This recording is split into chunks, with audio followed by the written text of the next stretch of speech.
இளையராஜா மற்றும் வைரமுத்து சர்ச்சை குறித்து இயக்குனர் வெற்றிமாறன் செய்தியாளர் சந்திப்பில் கருத்து தெரிவித்துள்ளார். இசையை பொறுத்தவரைக்கும் இப்போ பெரிய சர்ச்சை நிலவிட்டு இருக்கு அப்படிங்கிறதுல பாடல் வந்து இசையமைப்பாளர் சொந்தமா இல்லை தயாரிப்பாளர் சொந்தமா? அதாவது அந்த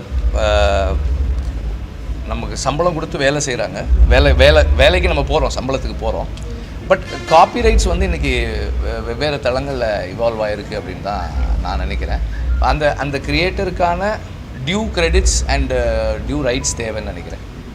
விஜயோட தமிழக வெற்றி கழகம் அடுத்தடுத்த லெவலுக்கு போயிட்டு இருக்க ஒரு அரசியல் கட்சியாக பற்றி என்ன நினைக்கிறீங்க? இல்லை, அவங்க அரசியலாக வந்து அவங்க 2026 தான் ஒர்க் பண்ண போகிறதா சொல்லியிருக்காங்க. அவங்க ஒர்க் பண்ணும்போது தான் நம்ம என்னன்றது சொல்லணும். அடிப்படையாக பல விஷயங்கள் அவர் பண்ணிட்டு இருக்காருன்னு சொல்லி பார்க்குறோம்ல. இல்லை, அடிப்படையாக செஞ்சுட்டு இருக்காங்கன்னா கட்சி அவங்க ஆக்டிவாக செயல்பட ஆரம்பிக்கும் போது தான் நம்ம சொல்லணும். திரைத்துறையிலிருந்து அரசியலுக்கு வர்றதை எப்படி பார்க்குறீங்க? எல்லாருமே வரலாம். ஆனால் அதுக்கான கிரவுண்ட் ஒர்க் ஒன்று இருக்கணும், பண்ணிட்டு வரலாம். செய்திகளை உள்ளது உள்ளபடி தெரிந்து கொள்ள ரெஃப்ளெக்ட் நியூஸை சப்ஸ்கிரைப் பண்ணுங்க.